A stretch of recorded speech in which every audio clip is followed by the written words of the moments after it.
Shalom saudaraku, bagaimana kabarnya? Luar biasa, dahsyat dan ajaib, amin.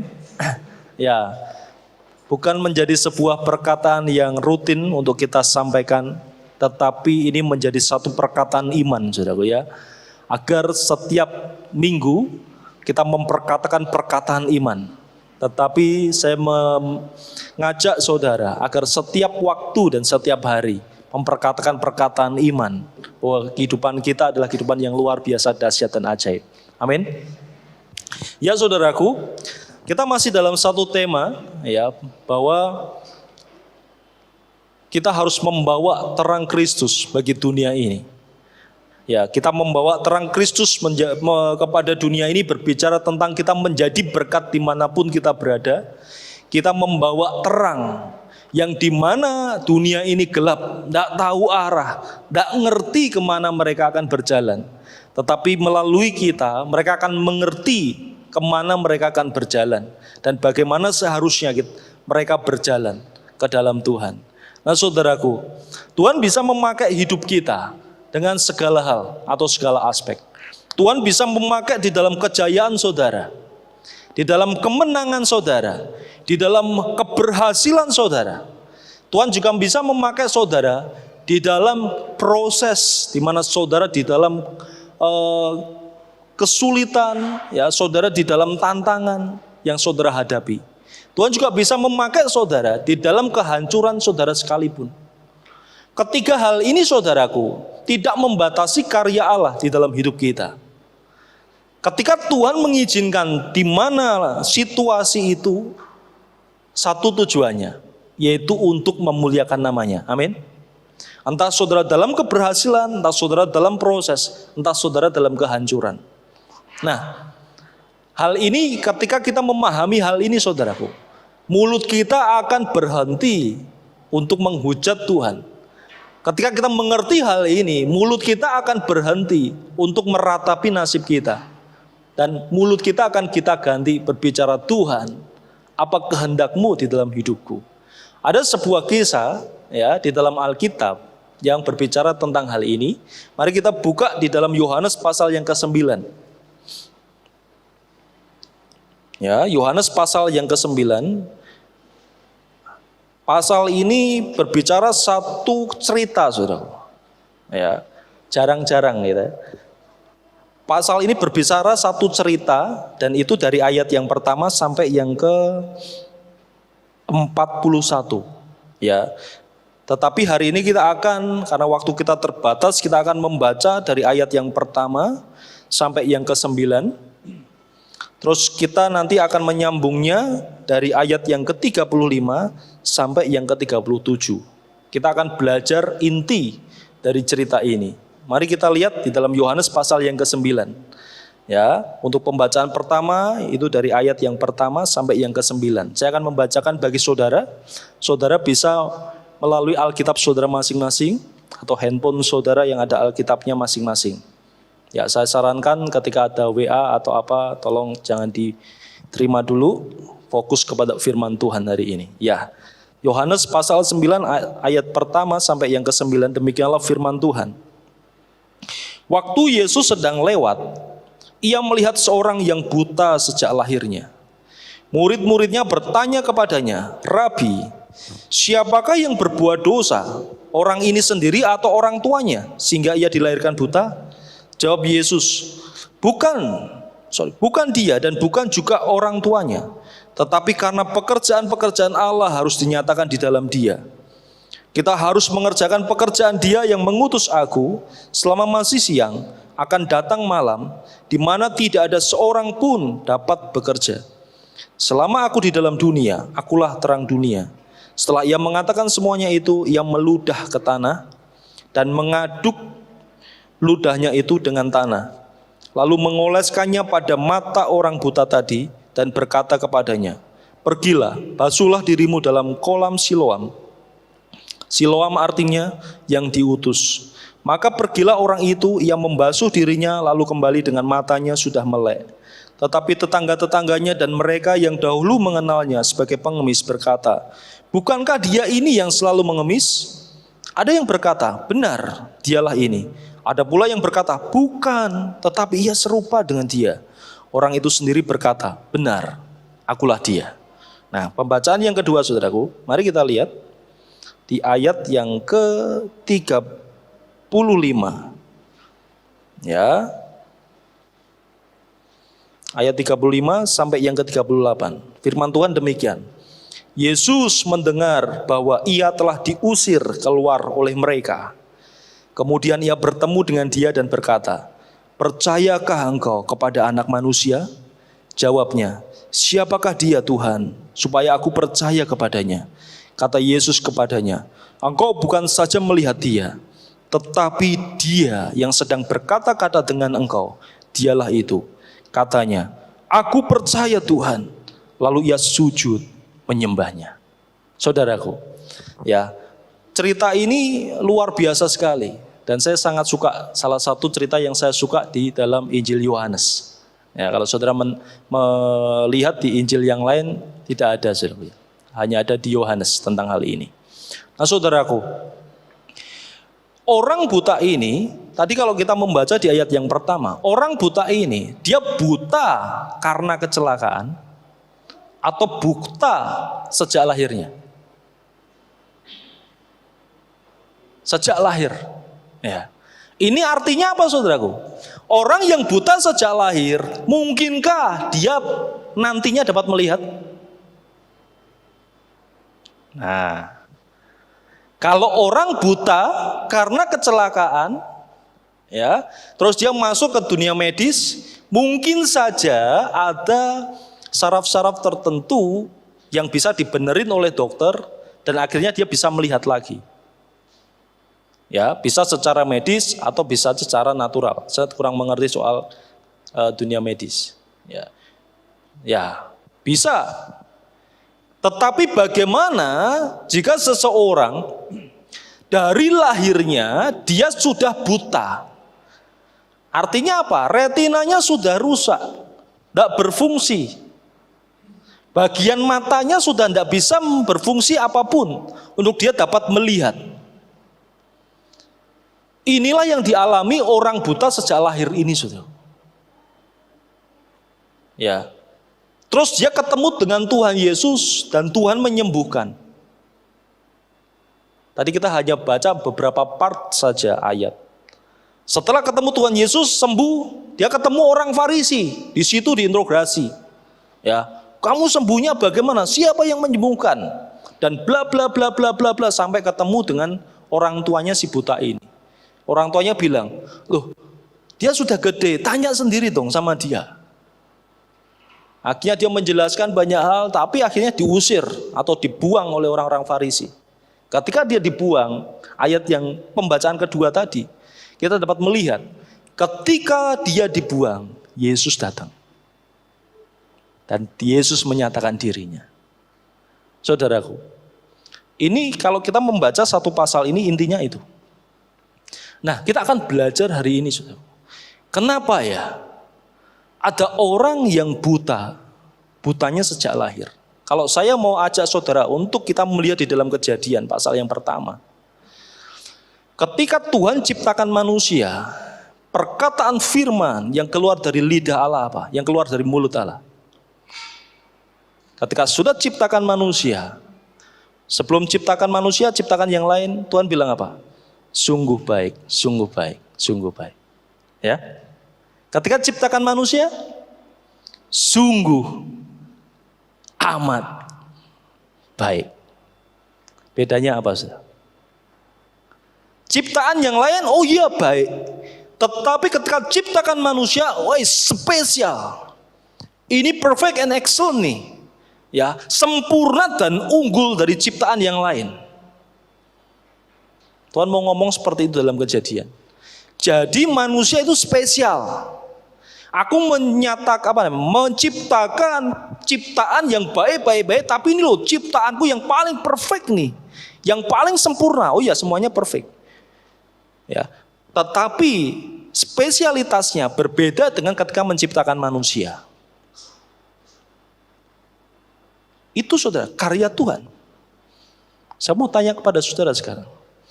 Kalau Tuhan sudah tentukan dan ciptakan manusia perfect, tidak ada cacat sekalipun, kenapa dengan orang buta ini Tuhan izinkan kebutaan sejak lahir? Saudara, pernah mikir itu dah? Atau kalau saudara sedang bukan main ya, tapi sedang perjalanan, saudara menemukan kenapa ya ada orang hanya tangannya cuma satu saja. Kenapa ya? Minta maaf saudara, saya bukan mendiskreditkan, tidak. Ini kita belajar, kita berdiskusi, kita melihat, kita belajar kehendak Tuhan apa sih? Ya, kenapa ya ada orang bisu? Kenapa ya ada orang tuli? Kenapa ya ada orang yang tidak sempurna? Padahal awalnya Tuhan menciptakan semuanya sempurna. Amin. Apakah Tuhan salah, saudara? Ya. Enggak. Tuhan kita adalah Tuhan yang betul-betul detail, saudara. Tuhan kita adalah Tuhan yang betul-betul presisi dan akurat. Tuhan kita ya betul-betul bukan Tuhan yang bisa mengalami kecelakaan atau kegagalan. Tidak. Dia betul-betul Tuhan yang sempurna. Ketika menciptakan adalah menciptakan secara sempurna. Beberapa tahun yang lalu saya melayani di satu tempat, ya, isinya orang-orang yang cacat. Bukan hanya cacat secara fisik, tetapi cacat secara mental. Ya, disitulah Tuhan memberikan saya pengertian yang indah sekali ketika melayani di tempat itu. Ya, ini ada Pak Agus, Pak Daniel, mungkin ada teman-teman yang biasa khotbah. Saudara pernah khotbah di depan orang yang cacat mental? Saat khotbah, berhenti. Ya, stop. Berhenti. Lama. Wah, cacat mental. Tapi bukan berarti apa-apa. Nah, di situ saudara, tantangannya, saya menyampaikan Injil Tuhan, menyampaikan firman Tuhan. Dan di situ Tuhan berikan satu pencerahan yang belum pernah saya temukan kalimat itu. Saya sempat ngobrol ya, kita kontak dengan Tuhan. Tuhan, Engkau adalah Allah yang penuh kuasa, yang ciptakan manusia sempurna. Kenapa Tuhan izinkan orang susah seperti ini menanggung cacatnya? Apakah Tuhan gagal dan sebagainya? Dalam diri saya berdiskusi seperti itu. Dan di dalam kesempatan itu Tuhan bukakan satu kalimat penting. Aku tidak pernah ciptakan produk gagal. Yang aku ciptakan adalah produk yang ada tujuannya. Amin. Tuhan tidak pernah ciptakan produk gagal, tetapi Tuhan ciptakan produk yang punya tujuan. Ya, walaupun di sini ini sesungguhnya kutuk dirubah jadi berkat oleh Tuhan. Kenapa saya bilang? Tuhan men-setting manusia itu sempurna. Tapi ketika manusia jatuh dalam dosa, ya, kemerosotan manusia itu bukan secara rohani saja, bukan secara jiwani saja, tetapi kemerosotan manusia, dia merosot sampai ke jasmaniahnya. Disinilah muncul yang namanya mutasi genetik. Ya, disinilah muncul yang namanya perubahan gen. Di mana gen yang sempurna itu semakin merosot sampai gen itu menjadi ada satu gen yang tidak sempurna. Nah, saudaraku, ini penting bagi kita mengerti. Nah, ke posisi manusia yang seperti itu ya, kondisi manusia yang seperti itu Tuhan rubah dari kondisi yang punya tujuan. Nanti waktunya Yesus hadir kedua kali, saudara. Orang-orang cacat, orang-orang yang normal, semuanya yang percaya kepada Yesus akan diangkat. Dan dia menggunakan tubuh ilahi yang sempurna kembali. Jadi yang di dunia tidak bisa ngomong, di dunia tidak bisa melihat. Ketika nanti bersama-sama dengan Tuhan, semuanya akan kembali normal semua. sesuai dengan standarnya Allah. Yang di dunia hanya punya tangan satu, atau tidak punya tangan, tidak punya kaki, seperti Nick, dia nanti bersama-sama dengan Tuhan, dia akan sempurna. Itu saudara, tubuh rohani namanya. Ya, kembali lagi saudara, posisi, kondisi orang buta ini adalah orang buta sejak lahir. Ini satu gambaran apa saudara? Ketidak ada pengharapan lagi. Ya, orang yang buta sejak lahir ini adalah kondisi dia betul-betul hidup tidak ada pilihan. Ya sudah deh, nasibnya seperti ini. Dia kondisi dalam apa? Dia dipandang sebelah mata. Jadi nilainya tidak maksimal. Dia tidak terlalu bernilai. Dan yang selanjutnya, kondisi buta sejak lahir ini adalah kondisi menjadi wadah belas kasihan orang-orang. Nah saudara, orang buta sejak lahir ini adalah gambaran kita. Saudara. Saya tidak tahu kehidupan saudara seperti apa. Saya tidak tahu masa lalu saudara seperti apa. Saya tidak tahu latar belakang saudara seperti apa. Namun kalau saudara pernah berpikir gini, Tuhan, kenapa aku terlahir di keluarga yang model gini ya? Kenapa aku tidak seperti keluarga yang aku lihat ya Tuhan? Bahkan sekarang di YouTube banyak sultan-sultan. Kenapa aku tidak terlahir di keluarga yang sultan-sultan seperti ini ya Tuhan? Kenapa ya hidupku seperti ini dan sebagainya? Saudara, kondisi saudara tidak bisa dipilih. Tuhan yang menentukan. Tuhan yang mengizinkan. Nah, apapun kondisimu saudaraku, hari ini kita akan belajar satu hal yang penting. Apapun kondisi kita, seharusnya kita mengerti melalui kondisi tersebut, Tuhan mau apa untuk hidup kita. Amin. Sinilah kita akan belajar. Mari kita lihat ayat yang ke-2 dan 3. Mari kita lihat saudaraku ya. Firman Tuhan demikian.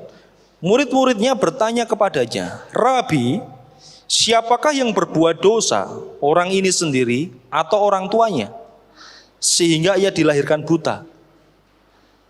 Jawab Yesus, bukan dia dan bukan juga orang tuanya, tetapi karena pekerjaan-pekerjaan Allah harus dinyatakan di dalam dia. Yang dosa siapa? Dia buta sejak lahir. Yang dosa siapa? Tidak ada yang dosa. Artinya berdosa di sini adalah yang punya salah sampai dia kena kutuk itu siapa? Ini cara pikir orang Yahudi. Orang yang susah, orang yang kena musibah, orang yang cilaka, itu mesti dosanya banyak. Itu cara pikirnya orang Yahudi gitu. Tapi Yesus mengubahkan. Orang yang susah, orang yang menderita tidak tentu dia tidak tentu punya dosa yang harus ditanggungnya. Ya, kalau dalam bahasa yang lain menggunakan kata karma. Ya. Atau tabur tuai. Apa yang kamu tabur, itu yang kamu tuai. Dulu kamu nabur dosa, sekarang kamu nuai, anak-anakmu nuai dan sebagainya. Loh, Pak, itu apakah Alkitabiah? Alkitabiah. Tetapi tidak selalu, saudaraku, dalam setiap kejadian adalah karena dosa. Yesus mau ngomong seperti itu intinya. Ketika para murid tanya, ini yang dosa siapa? Yesus bilang, tidak ada yang dosa. Ya. Yesus ngomong apa saudara? Tetapi karena pekerjaan-pekerjaan Allah harus dinyatakan di dalam Dia. Makanya saudara, ketika kita susah, ketika kita mengalami penderitaan, ketika kita mengalami yang namanya jalan buntu, dan seolah Tuhan takdirku kok amblek ya, di bawah ya. Apa itu amblek? Paling mendasar, paling di bawah sendiri. Coba saudara pikirkan, Tuhan, apa kehendakmu dalam hidupku? Mungkin saudaraku, mungkin saudara mau dipakai Tuhan ke tempat yang lebih luar biasa. Saudara mau dipakai Tuhan untuk menyelamatkan banyak orang. Amin. Amin, saudara. Makanya saudara, gantilah ratapanmu, gantilah hujatan-hujatanmu, gantilah hal-hal yang prasangkai Tuhan tidak benar. Gantilah pola pikirmu saat ini. Dari mengapa Tuhan, ganti Tuhan. Apa kehendakmu dalam hidupku? Saudara, saya bisa ngomong gini karena saya ngalami. Sekali waktu adik rohani saya datang ke rumah. Dia tengok rumah dan sebagainya. Terus dia ngomong seperti ini, Mas Yudi, Mas Yudi apa enggak doa puasa? Maksudmu bagaimana? Saya lihat kondisinya Mas Yudi dari awal tidak ada perubahan dan sebagainya. Terus mungkin Mas Yudi tidak doa puasa. Ya. Kalau masalah doa puasa, sekarang aja jarang puasa, saudara. Tapi yang lalu-lalu puasa terus. Nah, saudara, saya ngomong kepada dia, Mas Yudi sadar kondisi Mas Yudi. Saya sadar kondisiku.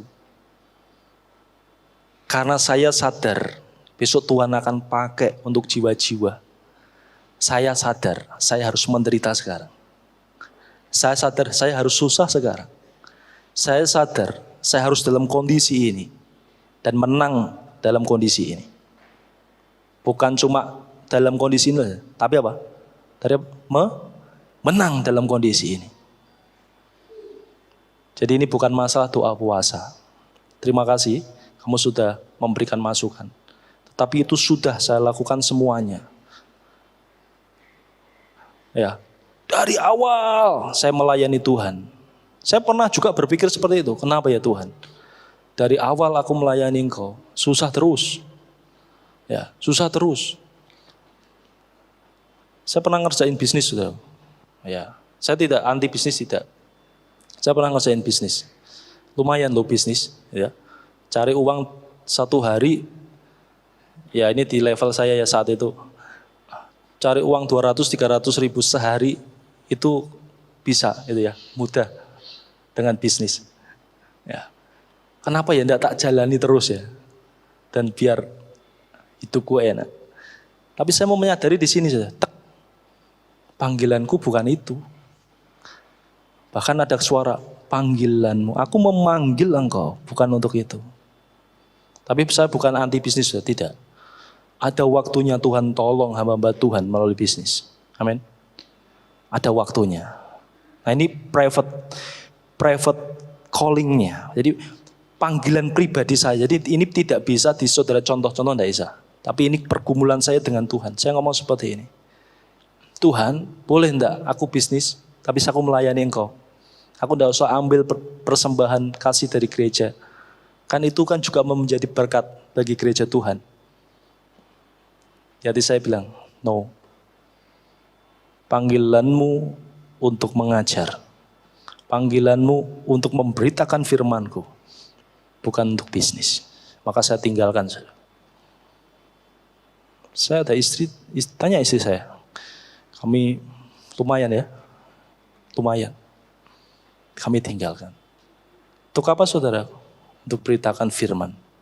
Nah sekarang Tuhan puji Tuhan. Diberikan anugerah. Saya sekarang sudah tambah peteguh. Tuhan pakai untuk mengajar. Untuk memberitakan firman lebih utuh. Bahkan hal yang pernah saya dapatkan beberapa puluh tahun yang lalu. Kamu akan melayani suku bangsa. Ya, suku bangsa. Nah itu yang pernah saya tangkap. Di sini baru saya nyadari, oh iya. Tuhan sudah genapi. Saya melayani dari Sabang sampai Merauke, saudara. Bukan saya yang ke sana ke suku-suku. Dulu sih pikir saya harus ke suku-suku. Tetapi Tuhan kirim orang-orang suku datang ke sini untuk diberitakan firman Tuhan. Nah saudaraku, kembali lagi. Ketika kita, saudaraku, seperti seorang buta yang dari lahir ini, ya, kondisi kita betul-betul ya sudah takdirnya seperti ini. Ya.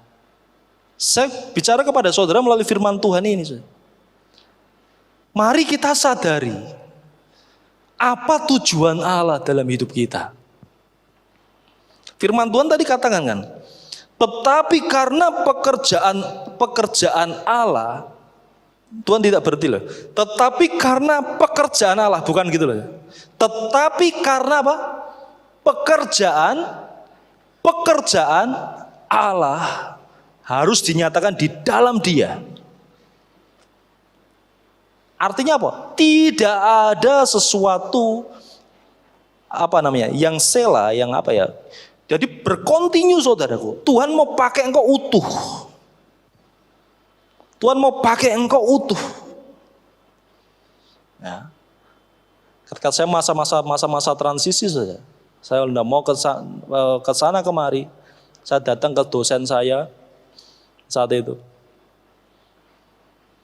Terus dosen saya cuma ngomong seperti ini.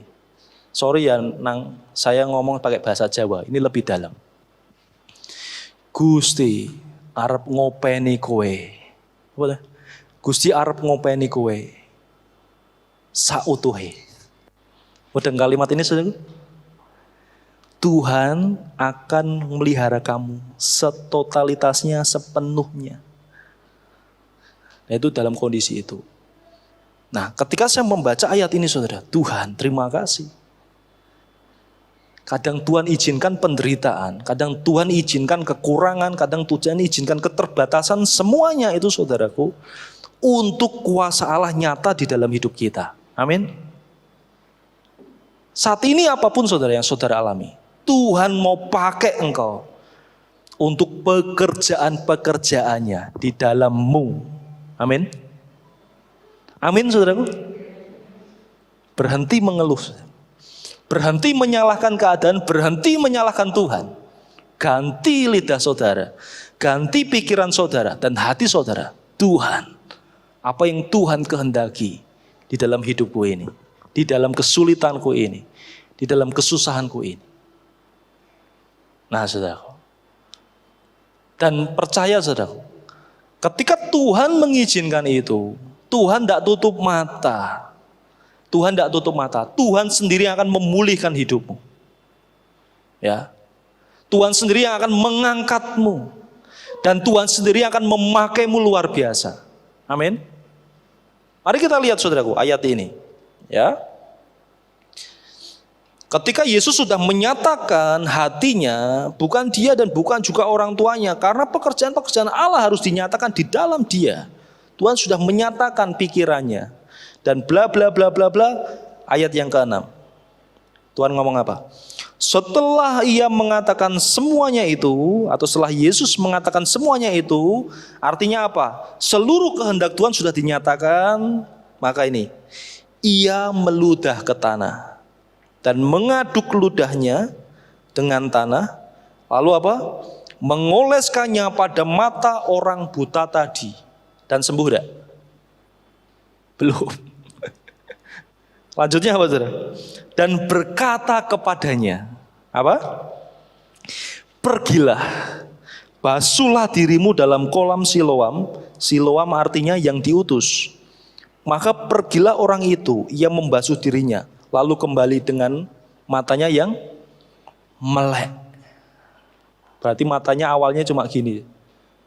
Terus setelah diberikan tanah liat, ya diberikan tanah dan ludah Yesus, terus dia basuh dengan air kolam Siloam, tiba-tiba bisa lihat. Cara Tuhan memulihkan kita saudara, dari pelajaran ini. Kadang Tuhan pakai hal-hal yang tidak logis. Bukan tidak logis, sorry ya, supralogis. Melampaui logika kita. Kalau Tuhan pakai metode ini di zaman sekarang, pasti orang ini langsung diseret dan pergi. Kenapa? Kena corona. Kan tidak boleh kan kena tuh. Doplek. Bahasa dokternya. Bahasa dokternya ya. Droplek ya, droplek. Ya.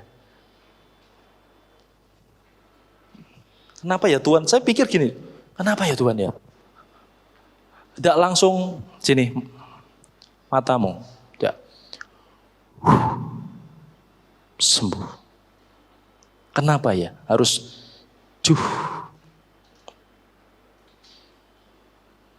terus letakkan. Ada makna rohani, saudara. Manusia dibentuk Allah dari apa? Debu tanah kan? Nah, berarti ada tanahnya kan? Tuhan pakai tanah untuk menyempurnakan dari mata manusia ini. Tuhan akan pakai pemulihan saudara. Maaf, Tuhan akan memulihkan saudara. Tidak pakai dari yang jauh-jauh. Tapi saya bilang kepada saudara, izinkan Tuhan berkarya dengan caranya. Kalau kita melihat, siapa yang tahu saudara? Orang buta ini apa tahu nantinya ketemu Yesus? Tidak ada yang tahu. Ya, orang buta ini apa tahu bahwa dia Tuhan izinkan dikehendaki Tuhan memang seperti itu untuk menyatakan pekerjaannya? Tidak ada yang tahu. Saudara. Bahkan dia pun tidak tahu orang buta ini. Dari sini kita dapat belajar bahwa rancangan Tuhan ya sesuai dengan apa? Kehendaknya. Ya kan? Rancangan Tuhan sesuai dengan apa? Waktunya, Saudara. Rancangan Tuhan sesuai dengan apa? Caranya. Dan rancangan Tuhan sesuai dengan apa? Tujuannya. Jadi jangan batasi, jangan dikte Allah untuk memulihkan hidupmu. Amin. Jangan apa saudara? Dikte Allah untuk memulihkan hidupmu. Amin. Apa itu dikte? Atur. Ya. Habis A, B. Harus B, C Tuhan. Dan bla bla bla. Ingat, dia Allah. Dia yang mendikte kita harusnya. Jangan dibalik otoritasnya. Tidak nyambung. Alirannya pasti terhambat. Nah kembali saudara. Tuhan memulihkan orang ini. Dengan cara yang ajaib. Bukan dari inisiatif murid-murid. Bukan dari inisiatif orang ini minta-minta. Boleh tidak kita minta? Boleh. Yang sudah disampaikan Bu Deborah. Ya. Tapi ada satu sisi yang lain. Tuhan punya yang namanya inisiatif sendiri. Tanpa kita minta pun, Tuhan akan memulihkan kita. Amin. Jangan dikte Allah, saudara. Jangan dikte Allah. Sudah, manut aja. Nah, mari kita lihat sikapnya orang buta ini, saudara. Tadi kalau kita melihat dari ayat yang pertama sampai ayat yang terakhir tadi yang kita baca. Saudara menemukan enggak? Satu ayat saja. Orang buta ini minta kesembuhan sama Tuhan. Ada enggak? Satu ayat saja. Orang ini minta sama Tuhan kesembuhan. Tadi baca semua kan? Halo? Masih jam 10 lebih? Belum tidur ya? Enggak ada kan saudaraku? Artinya apa? Dia nunggu dengan apa saudaraku? Dengan berserah sudah Tuhan, memang nasibku kayak gini sudah berserah. Apapun kehendakmu. Nah, ini sikap yang harus kita miliki saudara. Berserah dengan menyerah berbeda. Kalau menyerah, Tuhan, aku tidak mau urusan lagi. Tapi kalau berserah, Tuhan, apapun keputusanmu, aku menghormatimu. Itu berserah. Kiri kananmu katakan, yuk berserah yuk. Tapi jangan menyerah. Ya saudaraku, jangan menyerah. Yesus tidak pernah menyerah untuk saudara. Saudara jangan izinkan dirimu menyerah karena keadaanmu. Ingat, saudara bersama dengan Allah yang ajaib, Allah yang besar. Berserahlah kepada Dia. Amin. Jangan berserah dengan uangmu, jangan berserah dengan jabatanmu, jangan berserah dengan bos pimpinanmu, jangan berserah dengan orang-orang atau dunia ini. Tapi berserahlah kepada Tuhan. Gantolkanlah harapanmu itu kepada Tuhan. Karena ini ya, tiang ini tidak akan pernah patah untuk gantolanmu seberat apapun. Tapi kalau saudara menggantolkan kepada material, kepada dunia ini, gantolan itu akan patah. Karena itu KW, saudara. Bukan orinya. Saudara harus gantolkan kepada sumbernya yang ori itu. Amin. Nah, saudaraku, ini sikap yang pertama, berserah sudah dah. Yang kedua, saudaraku, mari kita lihat ya. Ketika Tuhan meludah dan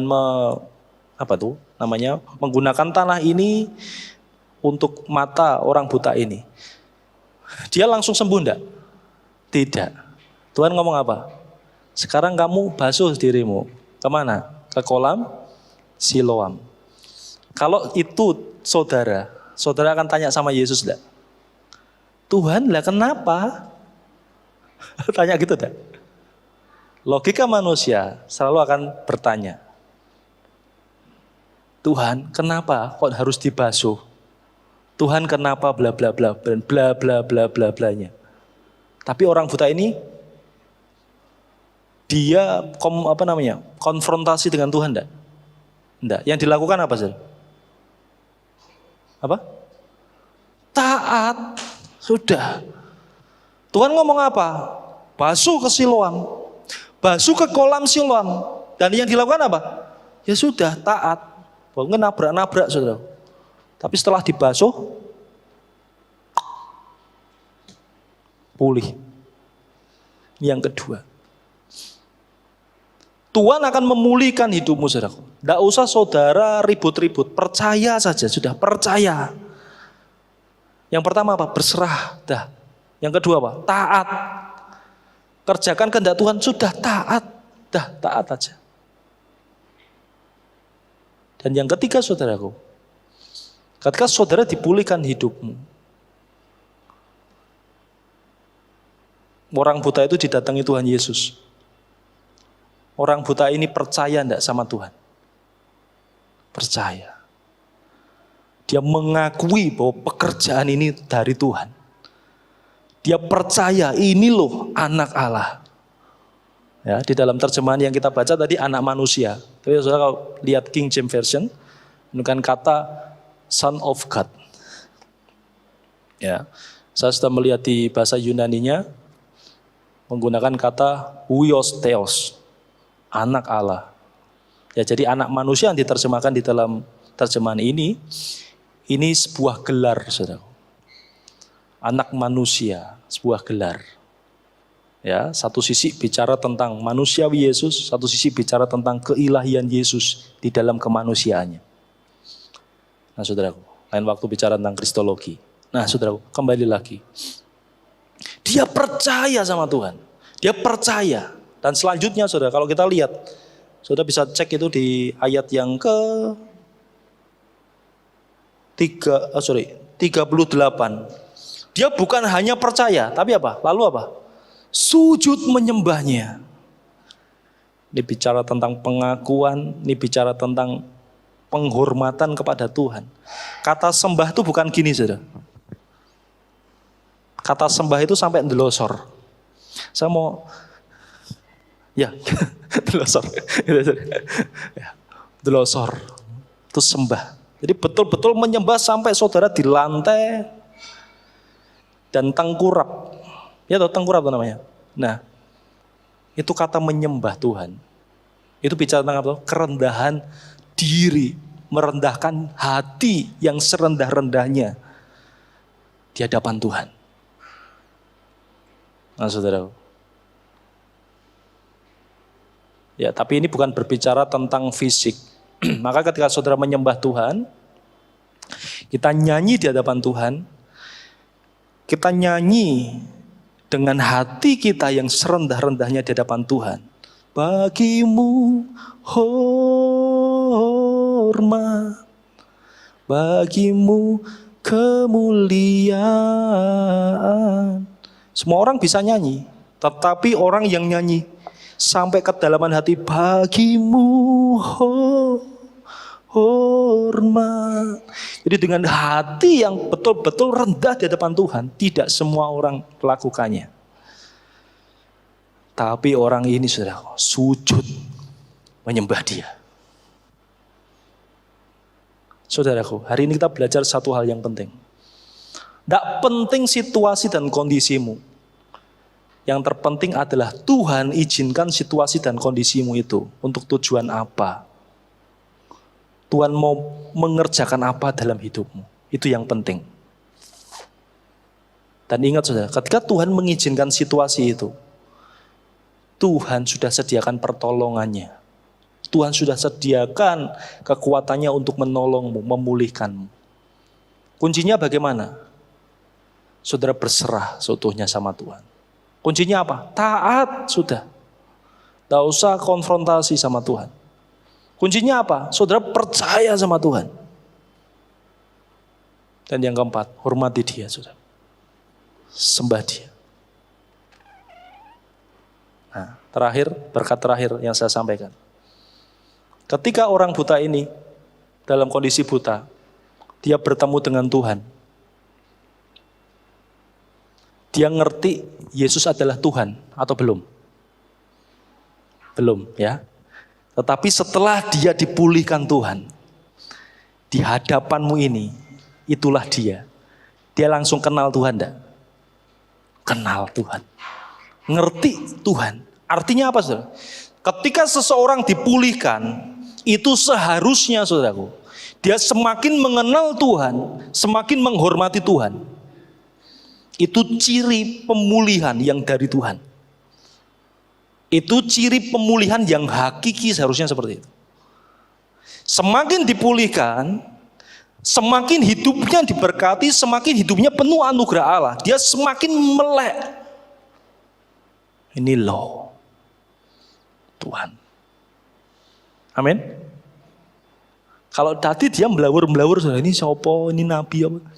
Ya, tapi ketika dipulihkan dan Yesus hadir di dalam diri hidupnya, di depannya, dia baru nyadari, ini loh Mesias itu. Ini loh Tuhan Allah itu sendiri. Nah, saudaraku, mari saudaraku, hari ini kita belajar satu hal yang penting. Kita belajar dari seorang yang buta, yang diremehkan orang. Tetapi ternyata dari dialah orang banyak melihat, orang banyak dinyatakan, orang banyak dijelaskan siapa Yesus sebenarnya. Maka saudaraku, apapun kondisimu, percayalah saudaraku, Tuhan akan pakai kondisimu itu untuk menjadi alat kemuliaannya. Agar orang di sekitarmu dapat melihat bahwa engkau adalah anak-anak Tuhan yang dipelihara oleh Tuhan. Amin. Mari kita berdoa untuk firman Tuhan hari ini.